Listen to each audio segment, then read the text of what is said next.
the kitchen light comes on late, and your hand finds something sweet before you quite decide to reach for it. Maybe the day asks more of you than it gave back. Maybe nothing went wrong at all, and still there is a softness you are looking for that the evening never quite handed over. That reach has a chemistry to it. For many people, especially when stress runs high, the body quietly learns to ask for something warm, something sweet, something that tastes the way being cared for once felt.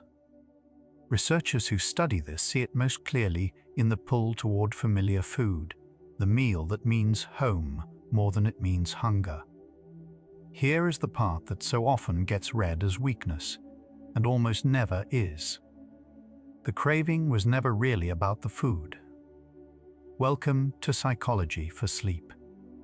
Tonight moves slowly toward what that reaching is actually for, and why it was never a failure of willpower, and never anything to hold against yourself. You are resting now, where the day's weight has run out of places to land. Let the reaching soften on its own, and we will begin gently.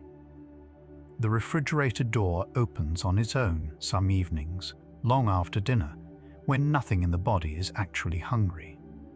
This is emotional eating, and it is one of the most human things a person can do. It happens when we turn to food not to quiet a stomach, but to soothe the feeling, stress, loneliness, boredom, the ache of a long day. Researchers describe it as eating driven by emotion rather than physical hunger, and it appears across nearly every culture studied. It is not a character flaw. It is a strategy the mind learned because, at some point, it worked. Underneath everything we will follow tonight sits one quiet question. When we eat to feel better, what is it we are really reaching for?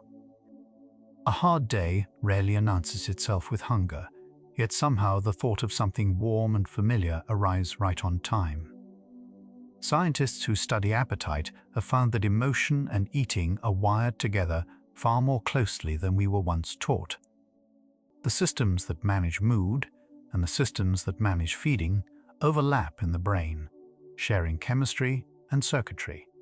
So a feeling can shift appetite, and eating can shift a feeling, each nudging the other. This does not happen the same way in everyone. Some people lose their appetite entirely when life turns heavy. But for many, food becomes the nearest, gentlest thing within reach. Turning to it was never weakness. It was the mind quietly using what it had. Reaching for something sweet in the low moment can feel almost automatic, as if the hand decided before you did. What researchers notice is that this reach tends to follow feeling, not fasting. In studies of everyday eating, people report choosing richer, sweeter, softer foods more often when they feel down or stressed than when they feel calm and steady. The choice is rarely for a crisp apple or plain rice. It leans toward things dense with comfort. This pattern is common, though not universal, and it says less about discipline than about what the nervous system is quietly asking for. The body was not misbehaving. It was trying, in its own language, to feel safe again. Nobody plans to eat their feelings. It simply happens somewhere between the thought and the kitchen. Psychologists give this behavior a gentle name: emotional eating.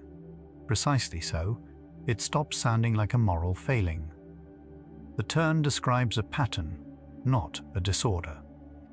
Most people do it at least sometimes, and doing it now and then is a normal part of being human.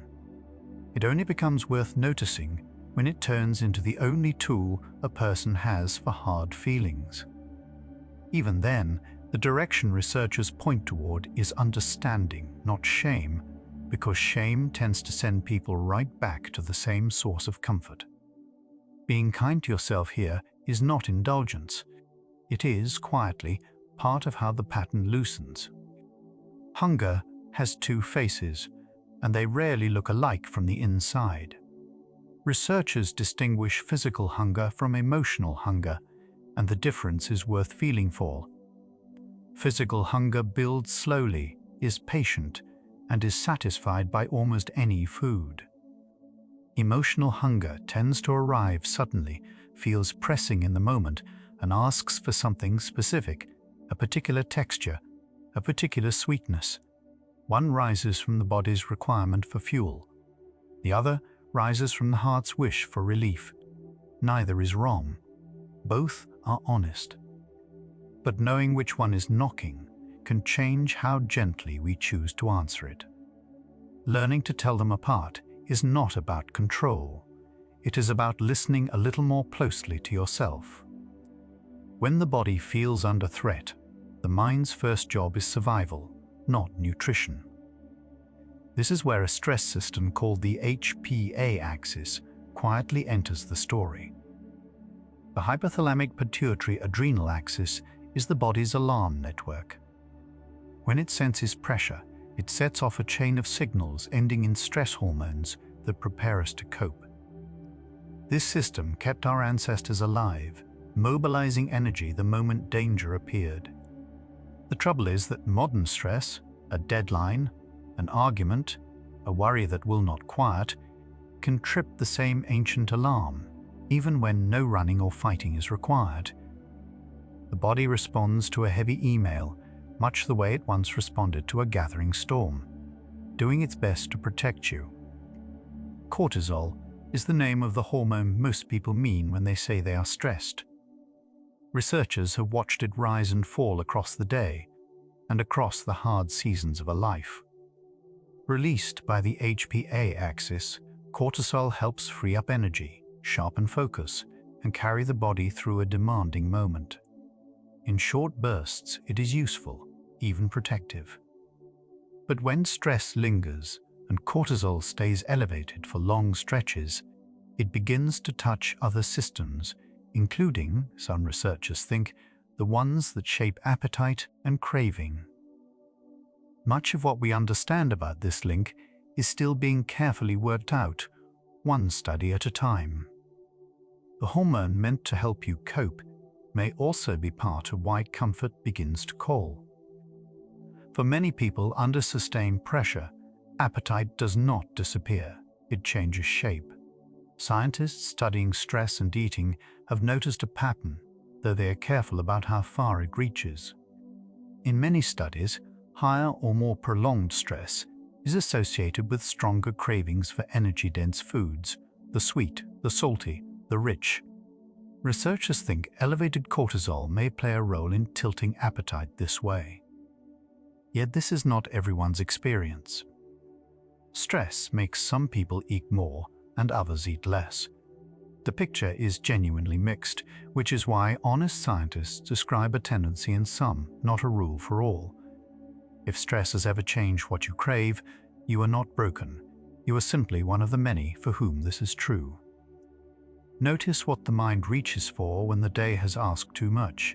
It is rarely something plain. There may be a reason those particular foods feel like relief, and part of it is chemistry. Sweet and fatty foods deliver quick, concentrated energy, and the body seems to register that as reassuring when resources feel scarce. Some researchers propose that under stress, these foods can briefly quiet the alarm system, softening the sense of pressure. Much of the strongest evidence for this calming effect comes from animal studies, where the mechanisms can be measured directly. In people, the story is likely similar, but far harder to prove cleanly. What tastes like a small weakness may be an old, sensible instinct doing exactly what it once learned to do. Sugar and fat have been part of human comfort for far longer than any modern diet. Researchers point out that our taste for them is ancient, written into the body long before abundance arrived. For most of human history, dense calories were rare and valuable, so a preference for them helped our ancestors survive. The brain rewarded finding them, and that reward wiring is still with us today. What has changed is not our biology, but our world. Such foods are now everywhere, available the exact moment a hard feeling strikes. The instinct that once protected us now meets a landscape it was never designed for. The pull you feel is not a modern failing. It is a very old wisdom, meeting a very new kind of night. The word appetite comes from a Latin root meaning to long for, and longing has never been only about food. Language remembered something. Science is still confirming that hunger and yearning share a quiet border. When we speak of hungering for rest, thirsting for peace, or starving for affection, we are not only using metaphor. The brain regions that handle physical need and emotional need sit close together and often speak the same chemical language. So it is not strange that a lonely evening can feel from the inside almost like hunger. The body translates one kind of emptiness into another it already knows how to answer. When you reach for food and it does not quite satisfy, perhaps the hunger underneath was never really for food at all. Late at night, the kitchen can feel like the last quiet room in a loud life. Researchers who study eating rhythms find that evening is when emotional eating most often appears. As the day winds down, willpower and resolve are naturally more worn, and the feelings held back through busy hours finally have room to surface. Darkness, fatigue, and solitude gather together, and food is close, warm, and undemanding. This is not a matter of poor character in the evening. It is the predictable arithmetic of a tired nervous system meeting an easy comfort. Understanding the timing can replace late-night self-blame with something far softer. If the hardest reaching happens after dark, it is because that is when you are most alone with the day you carried. In animal studies, scientists can watch the brain's reward chemistry respond to a taste of something sweet. What they see helps explain carefully why comfort food can feel like relief.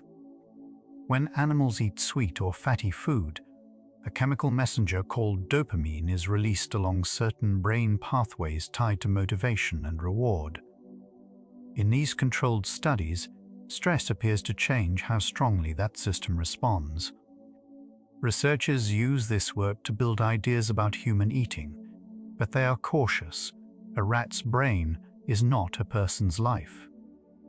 In humans, the same pathways exist, yet what they mean day to day is much harder to measure. The relief is real enough to feel, even if the science behind it is still being gently pieced together. Dopamine has a reputation it does not quite deserve, often called the pleasure chemical. Researchers now describe it less as pleasure itself and more as the chemistry of wanting. Dopamine seems to mark things as worth pursuing, sharpening the pull toward whatever the brain has tagged as rewarding. This is why the anticipation of comfort food, the walk to the kitchen, the opening of the wrapper, can feel almost as strong as the eating. Much of this understanding, again, is built on animal research, where wanting and liking can be teased apart. In people, the two blur together, but the distinction quietly matters. Sometimes what pulls at us is not the food at all, but the promise of a single moment's ease.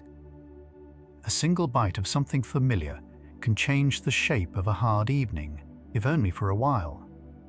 Scientists describe this as a brief, genuine shift in how the body registers stress. In the moment of eating, attention narrows, the mouth is occupied, and a small wave of reward moves through the brain. For a short time, the pressure of the day can loosen its grip. Researchers think this is part of why the pattern repeats.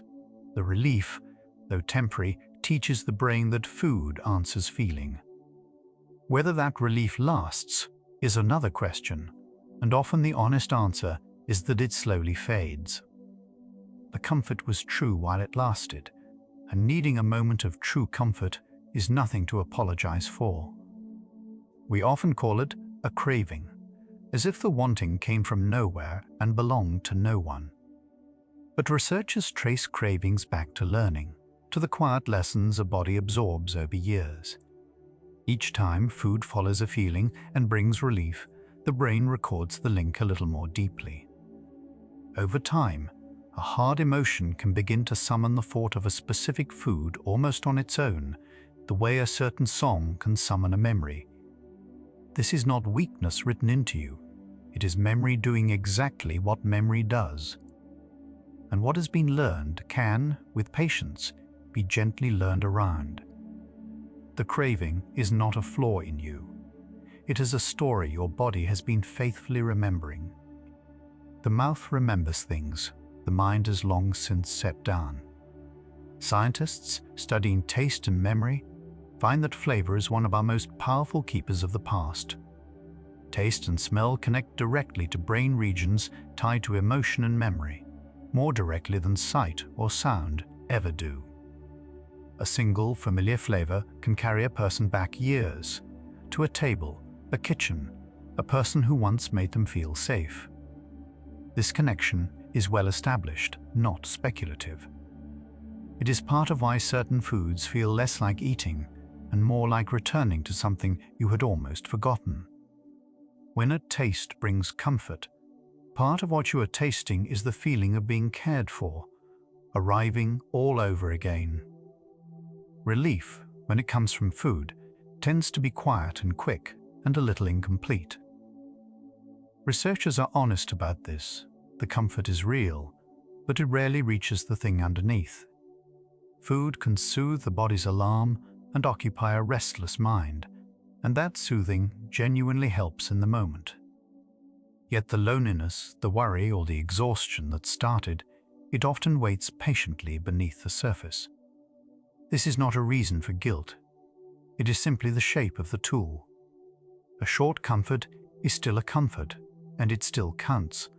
It just is not always the whole answer the heart hoped for. If the ease did not last, that was never your failure. You were asking a gentle thing to carry a heavy one. Certain foods carry more than flavor. They carry whole chapters of a life. This is the part of the story science states most confidently, the learned bond between food and belonging. The dishes we reach for in hard times are often the ones tied to early care. What a parent made when we were sick. What filled a holiday table. What someone offered us when there were no right words to say. Through repetition, these foods became linked with safety and love. That association is deeply, reliably human, seen again and again.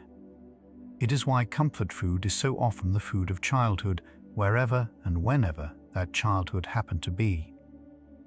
What you crave in your lowest hours is frequently the taste of having once been held. A grandmother's kitchen, a certain soup, a particular loaf of bread for many, these are less recipes than refuges. Researchers who study food and memory find that meaning clings to flavor and does not easily let go. Across cultures, people name remarkably similar comfort foods, warm, soft, simple, tied to the people who raised them. The specific dish varies, but the pattern stays steady.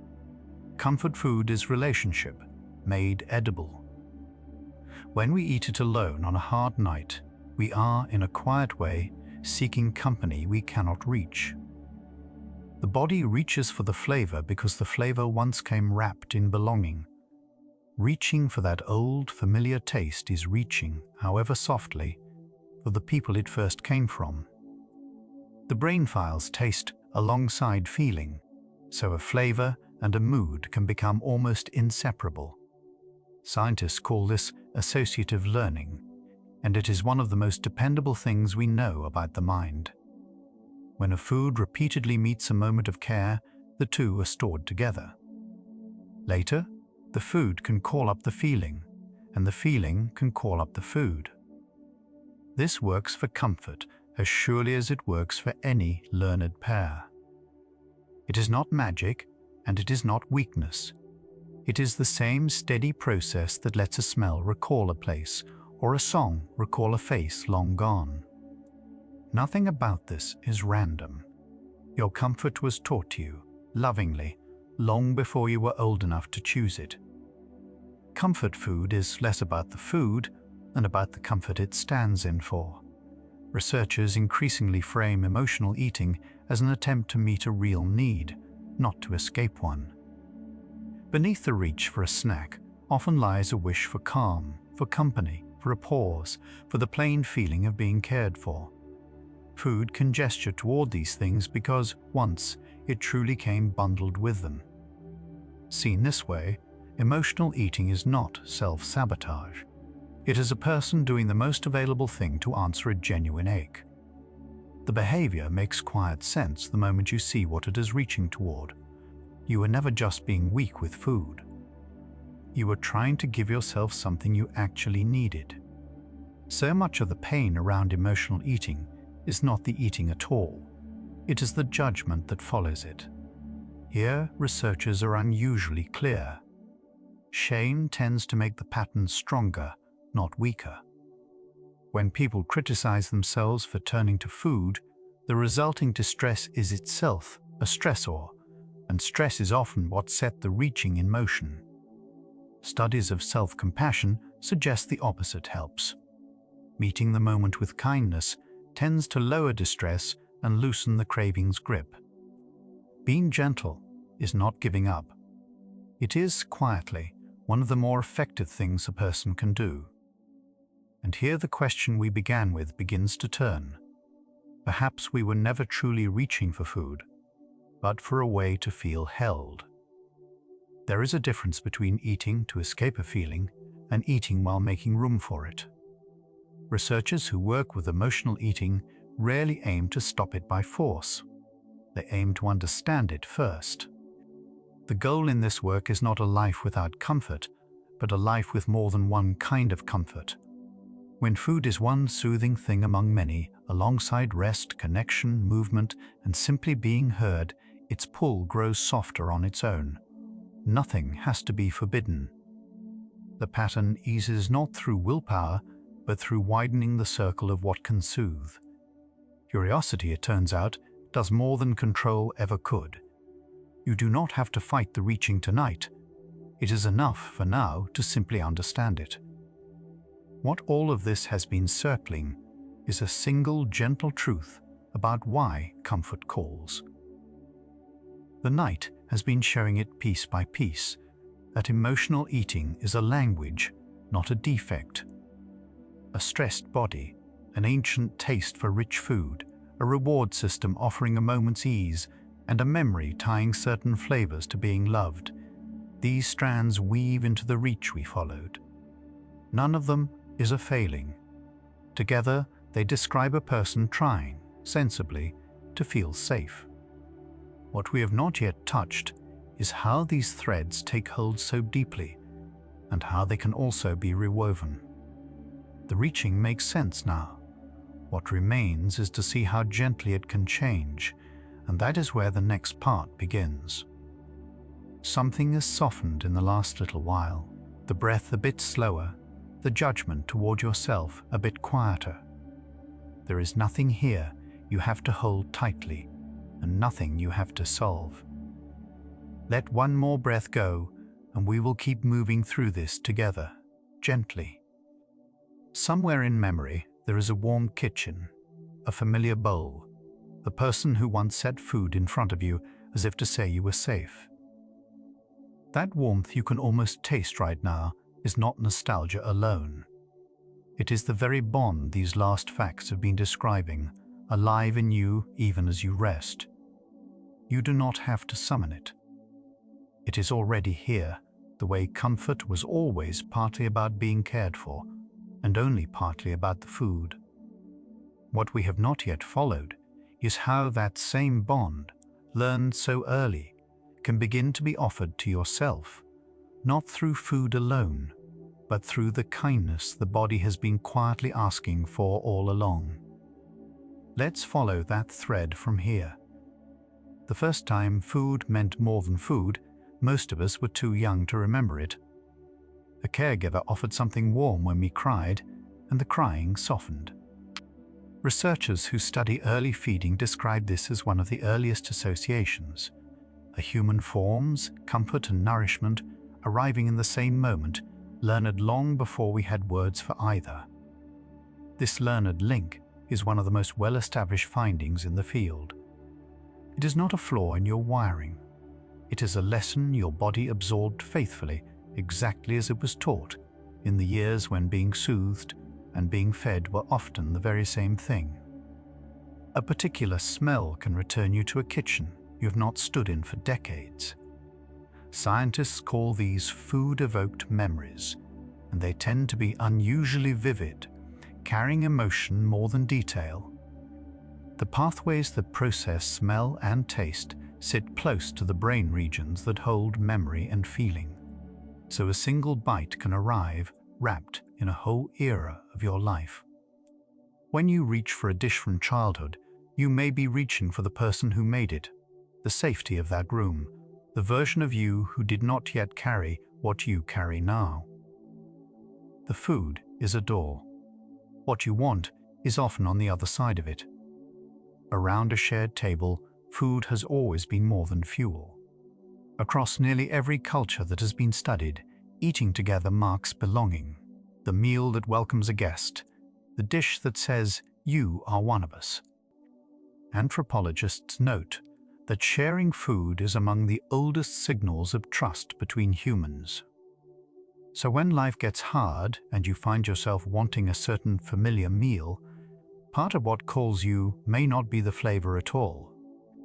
It may be the memory of belonging that the flavor is tied to, a time you sat among people and did not have to explain yourself in order to be fed.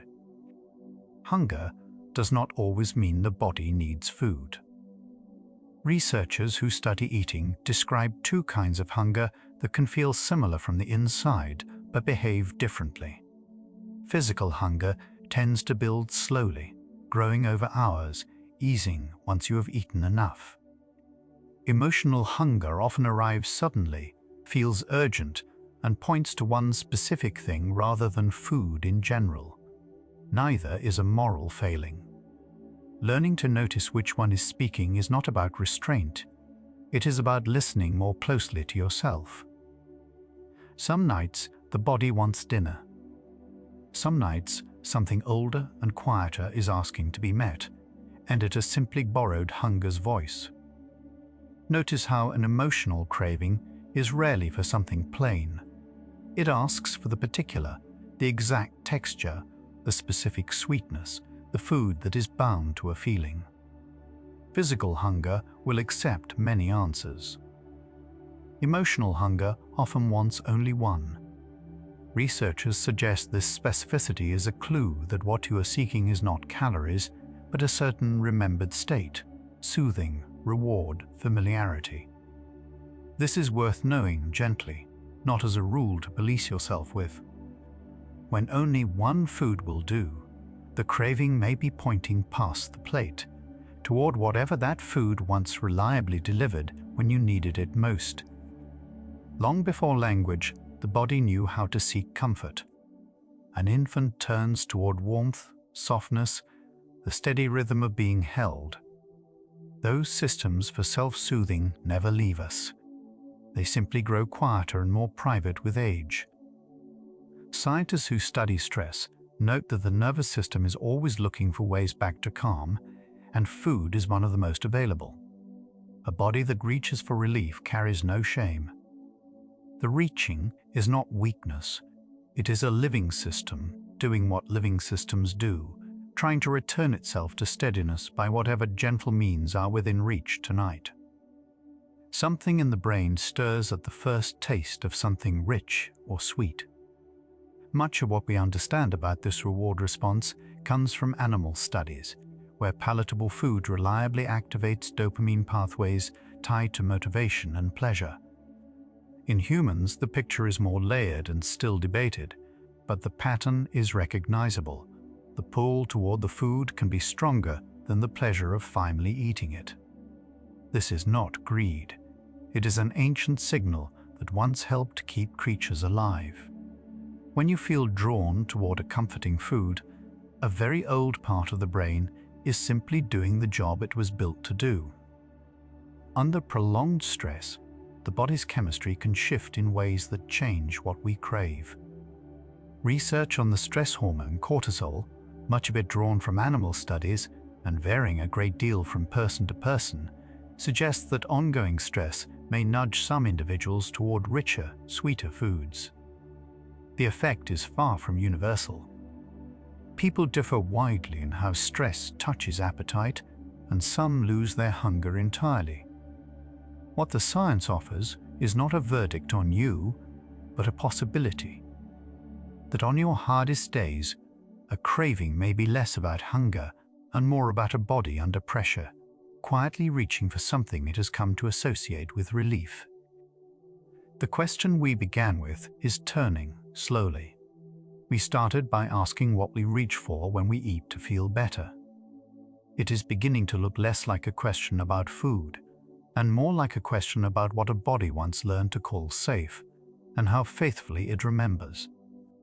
Try to forbid a food entirely, and it often grows louder in the mind. Studies of restriction have found that strict deprivation can intensify preoccupation with the very thing being denied, sometimes leading to a stronger pull later on. This is not a lack of discipline. It is how attention tends to behave under a rule that fights a need. The point here is not what to eat or what to avoid. That belongs to you and the people who care for your health. It is simply this: meeting a feeling with harshness rarely quiets it. Sometimes the gentler path asks for less fighting and more understanding of what the craving was ever standing in for. The promise to start fresh tomorrow can carry a hidden cost tonight. Some researchers describe a pattern in which a planned restriction ahead seems to prompt a kind of farewell eating in the present, though this varies widely and is not everyone's experience. What matters is the tenderness underneath the pattern, not the mechanics of it. If you have ever eaten more in the shadow of a rule you had set for yourself, you were not being weak. You were caught between a real need and a verdict you had already passed on yourself. The need was true. The verdict was the part that made it hurt. You are allowed to set both down. A grandmother's recipe can do something. A nutrition label never will. Studies on nostalgia, including the kind stirred by food, find fairly consistently that recalling meaningful memories can ease loneliness and gently lift a low mood, at least for a while. This is one of the steadier findings in the research. A remembered dish can make a person feel briefly less alone, more connected to the people and places that shape them. So when you crave a food from another time, you may be reaching for company as much as for comfort. Not the food itself, but the warmth of being among your people again, if only in memory, if only for a bite. Consider the voice that speaks after the eating, the one so quick to call it a failure. Researchers who study self-compassion have found, across many studies, that meeting your own struggles with kindness tends to soothe distress more effectively than criticism does. Harshness rarely calms a nervous system. More often it raises the alarm. Tonight, if you ate for reasons that had nothing to do with hunger, you are not the one exception to a rule everyone else keeps. You are a person who is tired or sad or stretched thin, and who reach for the nearest gentleness. That is a deeply human thing to do. It was never something to be ashamed of. Some foods are less about taste than about who we ate them with. A single dish can hold an entire person inside it. The parent gone now, the friend far away, the table that no longer gathers the way it once did. When you make that food or seek it out, you are keeping a quiet kind of company. Those who study grief have noticed how meals become vessels for love that has nowhere else to go. This is not something to solve. On a hard night, reaching for such a food may be one of the truest things you do. a way of saying that what you loved is still, somehow, at the table with you. There is a difference between numbing a feeling and soothing it, though they can look the same from the outside. Numbing pushes the feeling away. Soothing meets it and lets it slowly settle. Much of the time, food can do either, depending less on the food and more on what you are quietly asking of it. This is not a test to pass. Simply noticing, without judgment, whether you are trying to make a feeling disappear or to comfort yourself through it can change the whole texture of the moment. Both come from the same tender place, the wish to hurt a little less. That wish deserves patience, not correction. We reach again and again, not really for the food, but for what the food once promised. Safety, reward, the memory of being cared for, a moment of relief the body could count on. Everything the science keeps pointing toward gathers around a single quiet truth, still forming tonight, that beneath the craving is not weakness but longing. And longing is one of the most human things there is. You've been meeting an old need in the only language it ever learned to speak. Nothing here needs fixing. There is only something to understand, more gently than you have understood it before. The night has grown softer around you now, and perhaps so has the way you are holding all of this. Let one slow breath move through and out. Nothing here is asking you to be different tonight, only to rest a little more kindly beside what you already are. We drift on together, gently, from here. Somewhere between the ache and the first bite lies a small, unnoticed pause. Researchers who study eating behavior describe this gap as a moment of plain awareness, not a rule, not a test of willpower. In that pause, nothing has to be decided.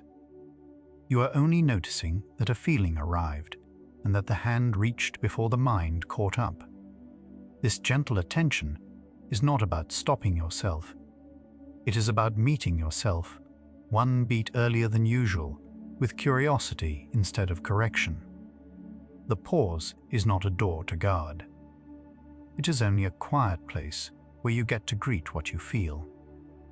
Beneath the pull towards something sweet, there is usually a need wearing the wrong clothes. What science is beginning to show is that a craving is often a messenger, not the message itself. The wanting for food can stand in for wanting rest or comfort or a moment of feeling held. The body reaches for the fastest soothing it knows, and food is close, reliable, and quick. So the question we started with quietly turns. When we eat to feel better, perhaps we are reaching for the feeling, and the food is only the nearest road to it. The craving was never the enemy. It was pointing, however clumsily, at something real. The morning after a hard night, a familiar voice often arrives before you are fully awake. It says you failed, that you were weak, that you might have known better, and researchers have found that this second wave, the shame, tends to do more harm than the eating ever did. Studies suggest that harsh self-blame raises stress, and stress, as we have seen, is the very thing that sends the body searching for comfort again. The blame becomes fuel for the next craving. Self-forgiveness is not permission or giving up. It is the quiet act of stepping out of that loop. You are allowed to be gentle with the person who is only trying to feel okay. A warm mug held in both hands can settle something that words cannot reach. Scientists studying comfort have noticed that physical warmth and gentle pressure quiet the same stress signals that food often calms. Wrapping in a heavy blanket, a slow bath, the weight of a hand on the chest, these can lower the body's alarm in ways that echo the relief of a favorite meal. This is not a rule to replace one thing with another, and it is not a better way to be.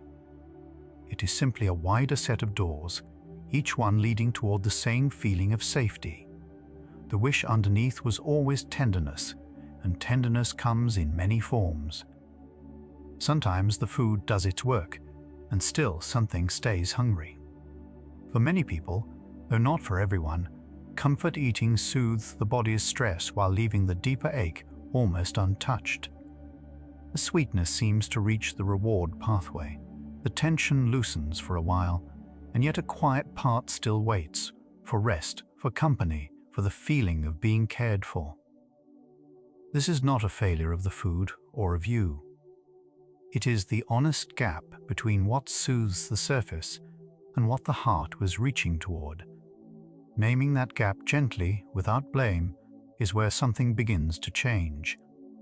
What you were looking for was never only on the plate. What just surfaced, that a part of you can stay hungry even after the hunger is fed, is not only a fact about the body. You may be holding both right now. The wish to be soothed and the deeper wish underneath it that soothing alone cannot reach. Let both be here. Nothing here asks you to choose between them tonight or to close the space between them. Feel the weight of your body where it rests. Let it be held by something that asks nothing back. The hours ahead lean gently into what that deeper wish has been asking for. A slow breath out lasts a little longer than the breath in, and the body reads that as safety. Researchers studying the nervous system have found that a long, slow exhale can signal the body to stand down from alarm. Walking without a destination, humming a low note, stepping outside into the cool. For many people, these ease the same tension that a snack might. None of this is a rule, and none of it makes reaching for food wrong. They are simply other paths to the calm the body was seeking. Some will fit you, and some will not, and finding yours is its own gentleness. There are more ways home than the one you learned first. The same chair, the same cup, the same evening hour, the body leans toward what it can predict. Much of what we understand about stress and comfort food began in studies of animals, where researchers watched stressed creatures turn toward richer, sweeter food to steady themselves. Human lives are more tangled than any experiment, so those findings are a lantern, not a map. Still, they point towards something familiar. Routine itself is a form of comfort, a way the nervous system says, "I know this, I am safe here." At night, a warm drink, a dimmed light, a small, repeated ritual can offer the steadiness the food was standing in for. Predictability is its own quiet kind of care. When the house is dark and the day is finally still, shame tends to grow louder than it deserves. What sleep researchers understand is that the tired brain, running low, struggles to hold a kind perspective on itself. The same story that felt manageable at noon can feel like a verdict at midnight, not because it became more true, but because the mind's gentler voice grew tired too. Knowing this changes what the night's harshness means. It is not honesty arriving late. It is exhaustion wearing the mask of truth. You can let the verdict wait for morning, when the brain has rested enough to be fair to you again. The night is not the place to sentence yourself. A certain smell can return you to a kitchen you left years ago, and the comfort arrives before you remember why. This is one of the most settled findings in the science of eating. The link between certain foods and the feeling of safety is learned, written early, and deeply held. A food that soothed you as a child can still calm the grown nervous system because the body filed it under safe long before you had words. This is why reaching for it in a hard moment is not weakness. It is the body remembering what kept it safe. You were following a map of care someone drew for you. There is tenderness in that, not failure. So we return to the question underneath all of this. When we eat to feel better, what are we really reaching for? The shape of an answer is showing through now. We reach for safety, for soothing, for the memory of being cared for, and food learned to carry all of it because it was there, early and reliable.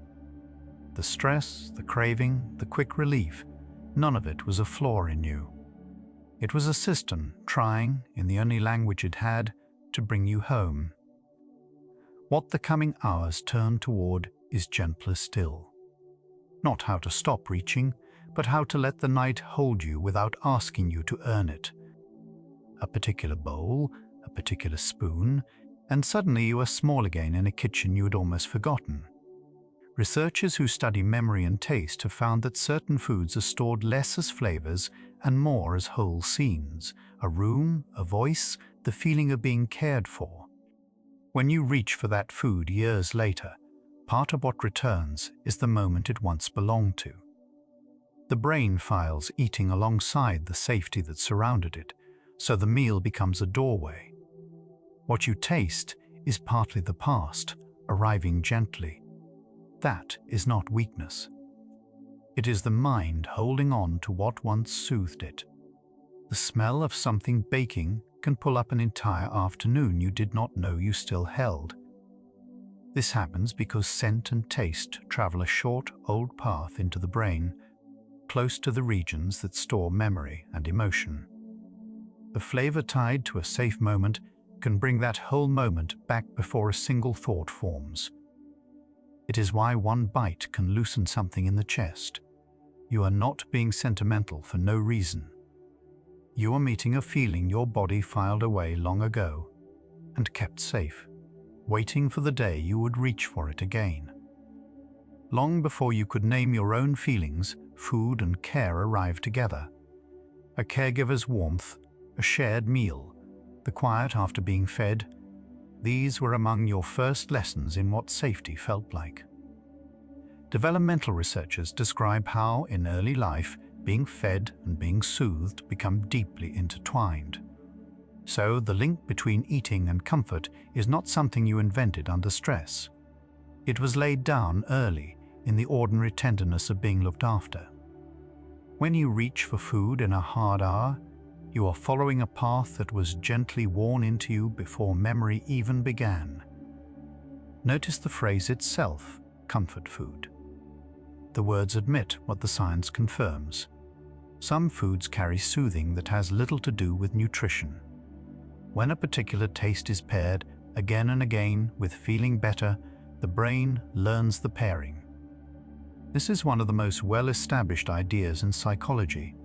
A neutral thing, tied often enough to relief, comes to carry relief on its own. The food does not have to be special. It only has to have been there, reliably, when comfort came.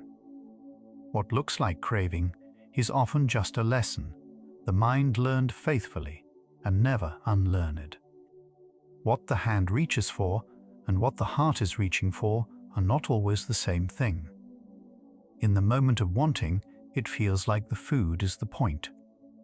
But researchers who study craving suggest that much of what we seek is the remembered feeling attached to it, the ease, the pause, the sense of being held. The food is a familiar route to that feeling, learned and quick. This does not make the wanting false. It makes it understandable.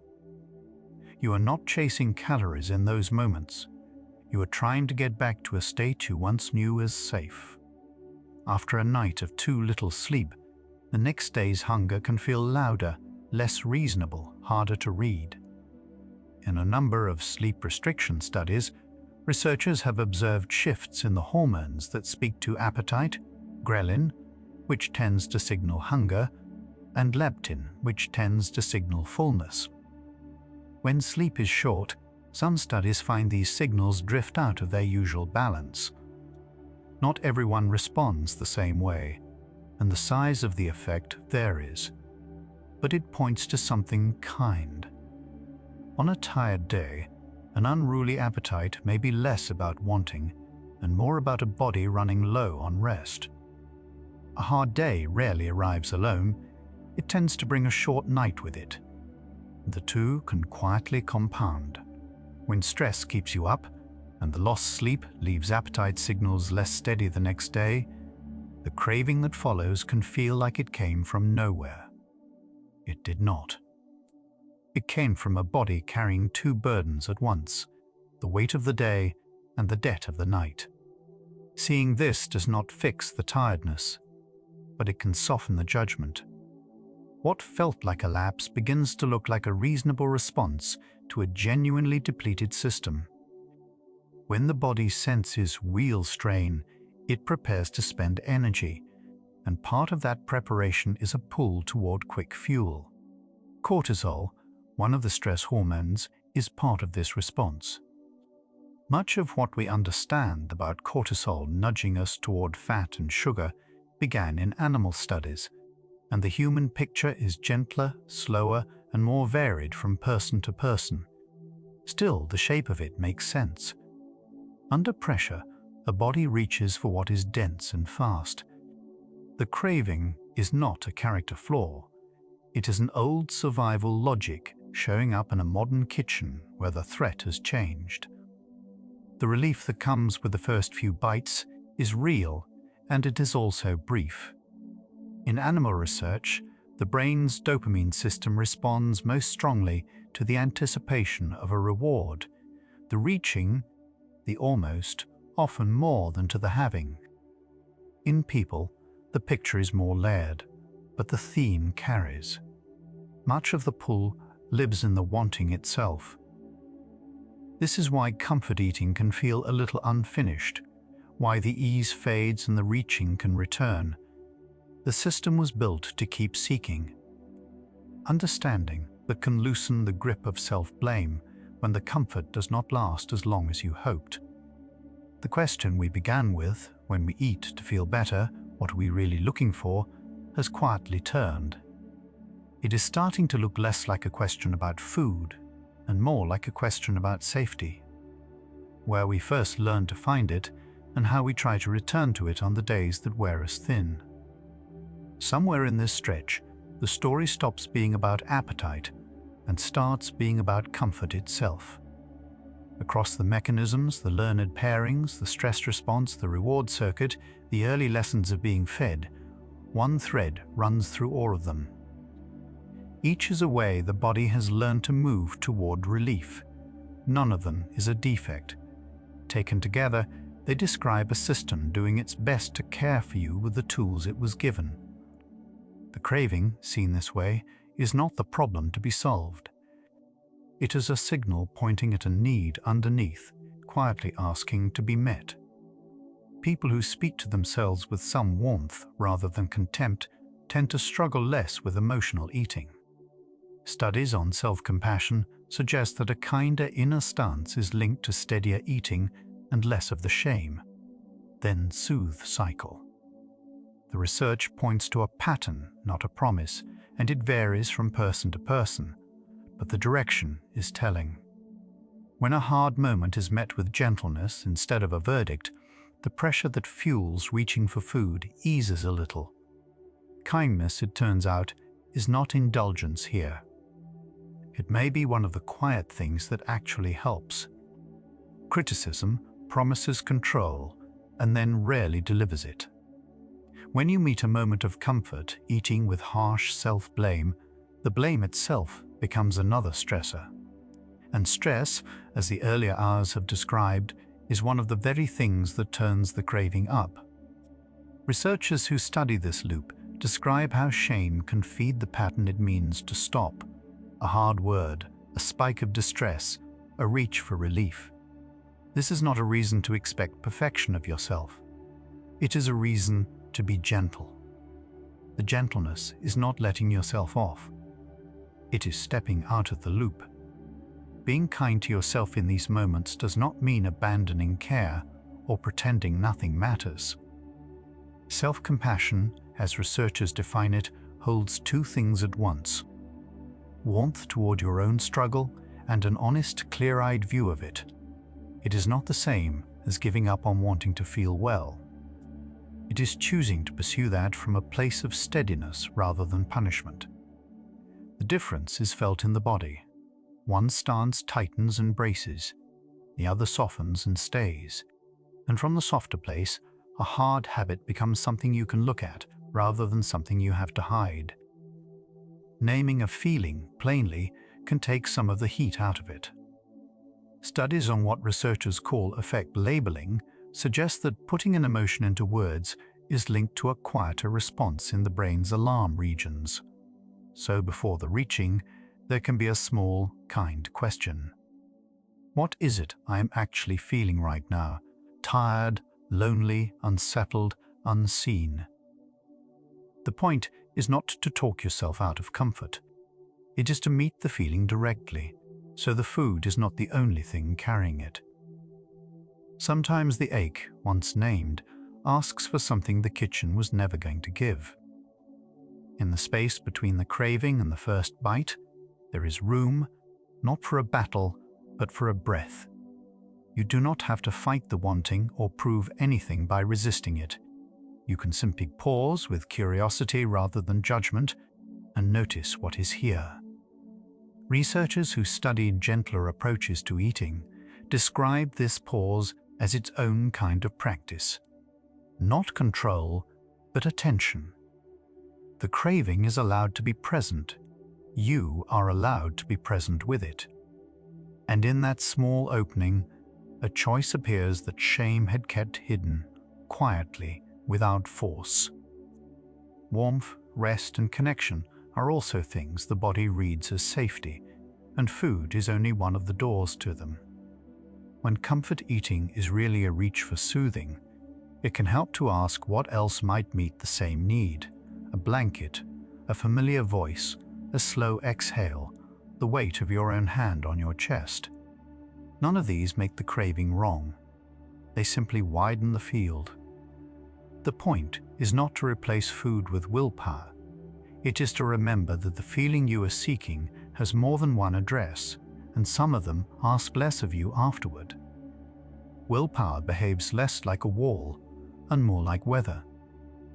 The old idea that self-control is a fixed fuel you either have or run out of has been questioned and debated by researchers in recent years.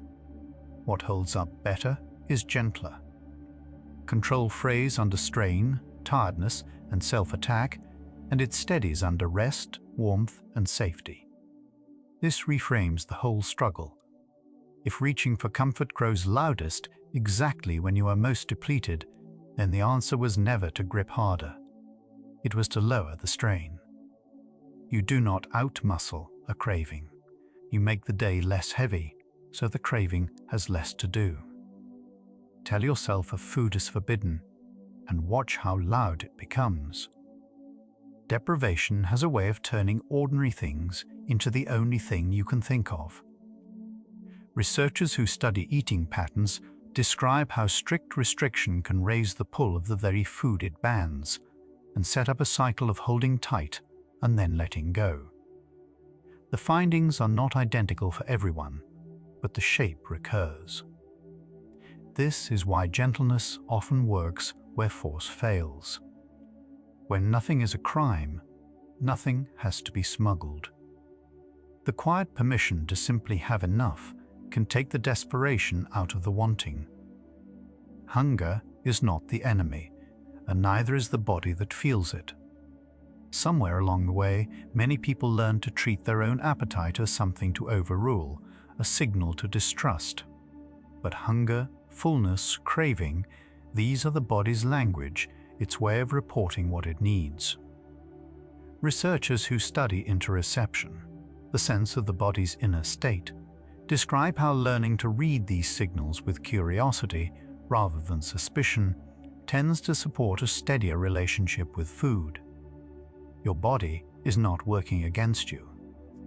It has been trying, in the only language it has, to tell you something true. The body keeps a kind of honesty. The thinking mind sometimes talks over. It knows when it is tired before you admit it, knows when it is soothed, knows the difference between an ache for food and an ache for rest. Learning to listen for that difference is not a skill you were supposed to already have. It is one that grows slowly, with patience, and often with kindness toward the times you get it wrong. There is nothing to master here tonight, only a quiet turning toward the body as a source of information rather than a problem to be managed. A nervous system that feels safe reaches for less. Much of comfort eating happens when the body is braced, subtly alert, holding the day. Researchers describe how signals of safety, whether a warm room, a steady breath, or a gentle voice, help the nervous system settle out of that guarded state. And as it settles, the pull toward quick comfort often eases on its own without being fought. This is why safety, not control, may be the deeper lever.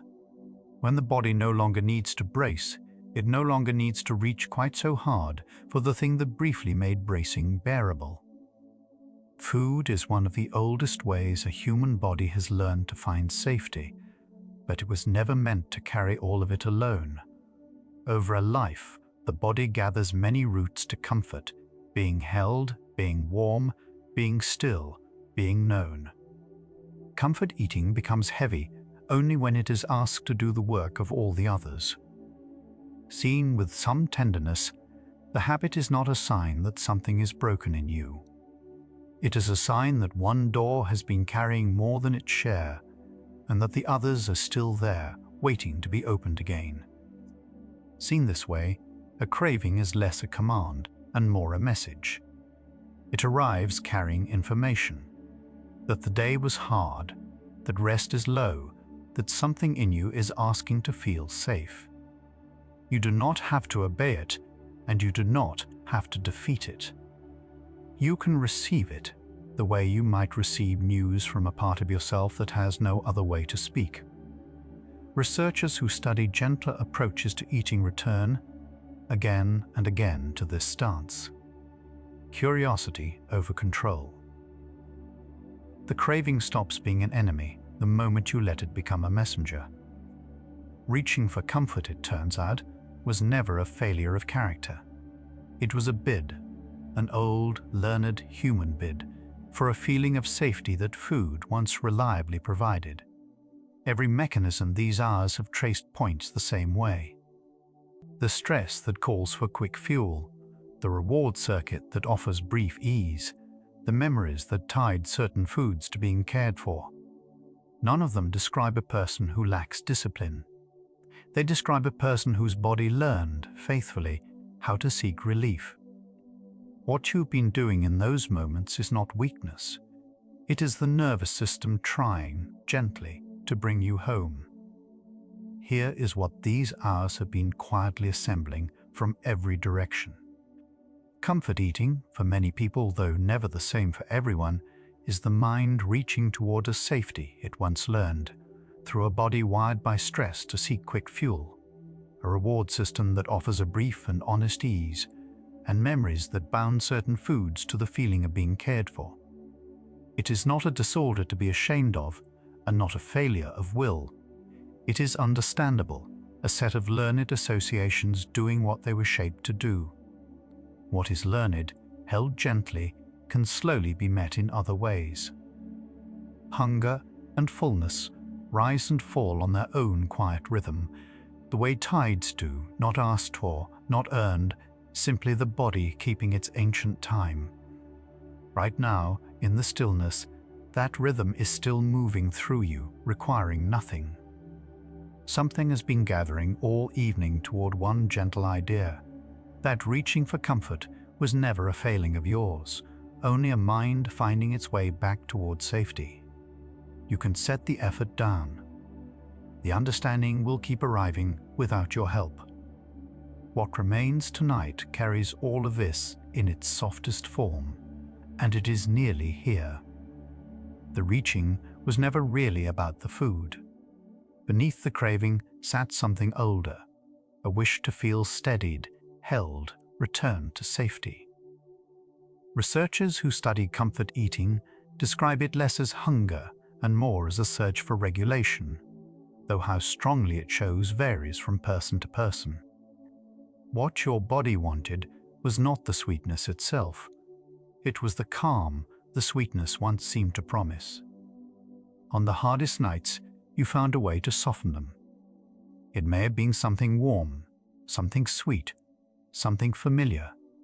That was not a failure of willpower. It was a body doing what bodies do, reaching for the nearest source of relief it could trust. There is nothing to forgive in wanting to feel better, only something to understand. Comfort seems to have a chemistry, gentle and brief. Much of what we understand about it comes from animal studies, where something sweet or rich reliably stirs the brain's reward pathways. In people, it is harder to prove. But researchers think a small wave of ease may answer when comfort arrives after a long day. It does not last, and was never meant to. In the moment, it can feel like real relief, a quiet kindness the body may be offering itself when the world has been too much. Not everyone reaches for food when life turns heavy. Some lose their appetite entirely, some barely notice the shift at all. Emotional eating is one response among many, not a universal rule.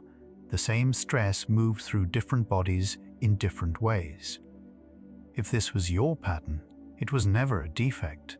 It was simply the shape your particular nervous system chose to cope. The word we reached for was often weakness.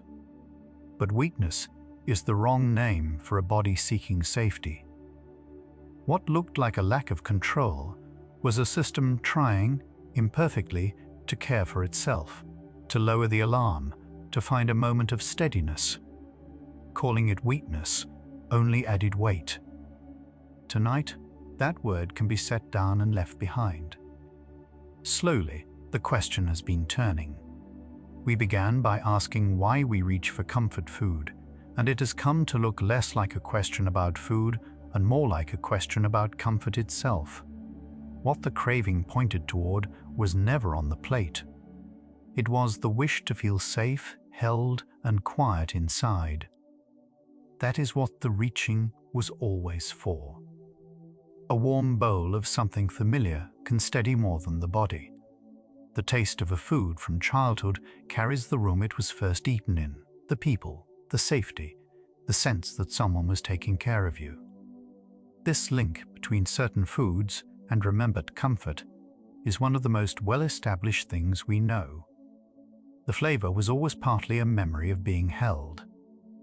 Much of what we understand about stress and rich food began with animals.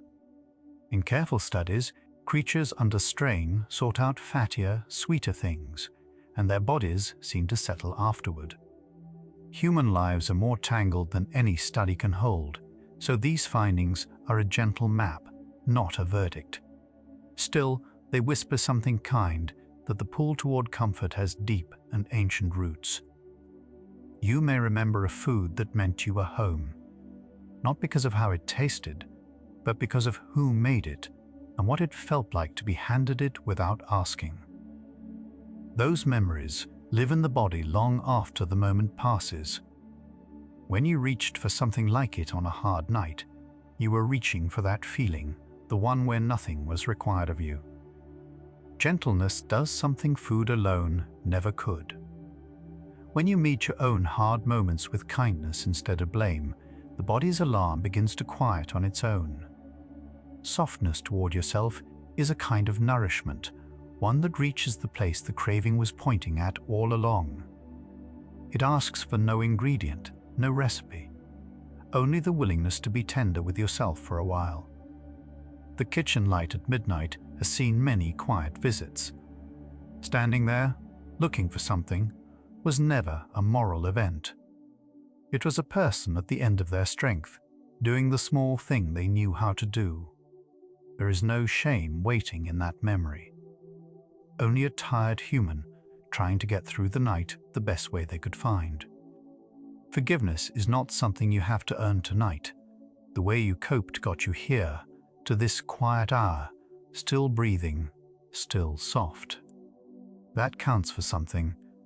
Whatever you reached for on the days you could not carry more, it kept you company when little else did.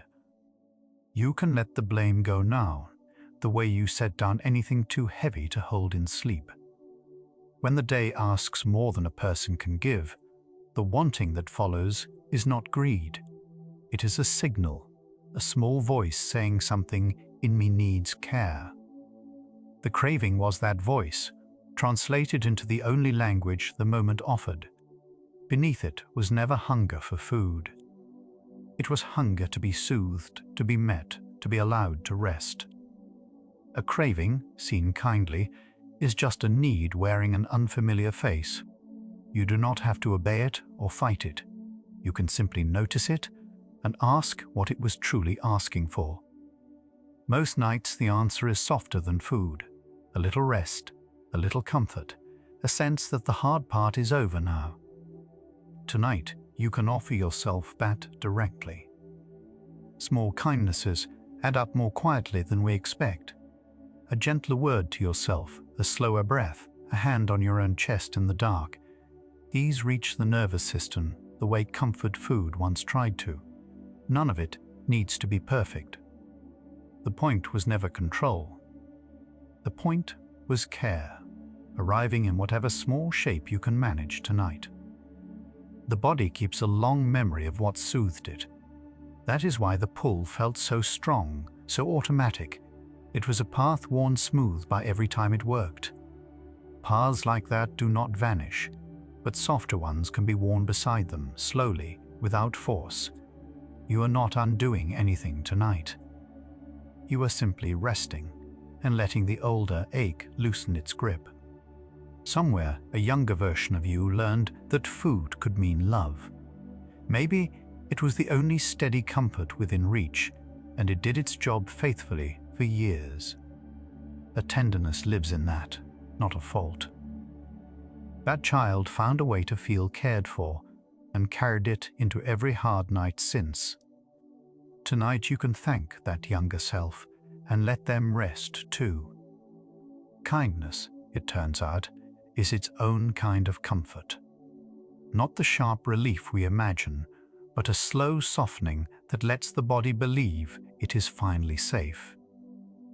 When you stop treating your comfort as a failing, something in you can exhale. That exhale is the thing you were reaching for all along, not the food, but the permission to be gentle with yourself. There is a softness that arrives when you stop fighting yourself.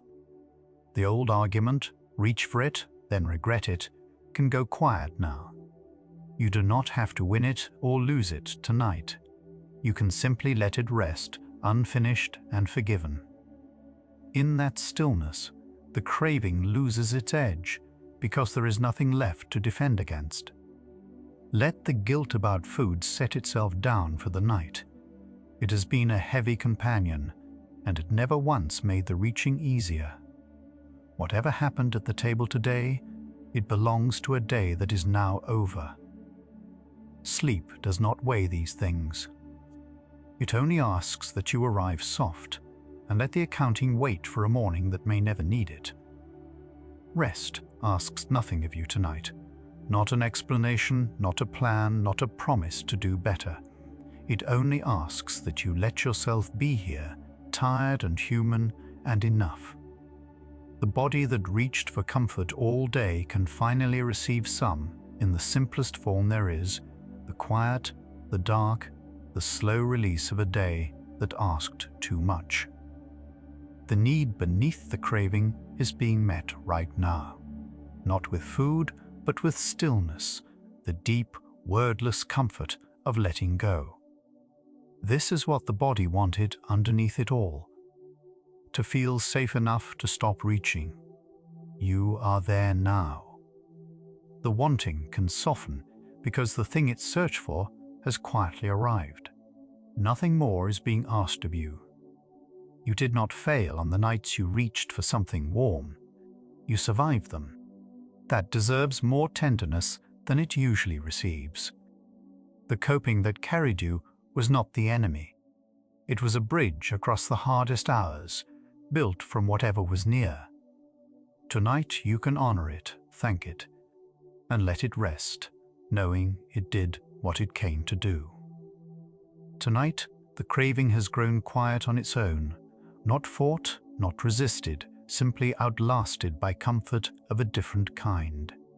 You gave the need what it actually wanted. Gentleness, rest, the sense of being held by nothing but the dark. There is nowhere left to reach. Everything you were looking for is already here, in this softening, in this breath. You were never reaching for food. You were reaching for comfort, for safety, for the feeling of being cared for when the world forgot to.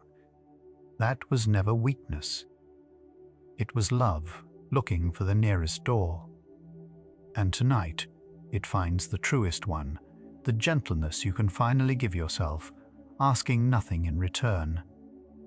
You are always worth being soft with. Rest now.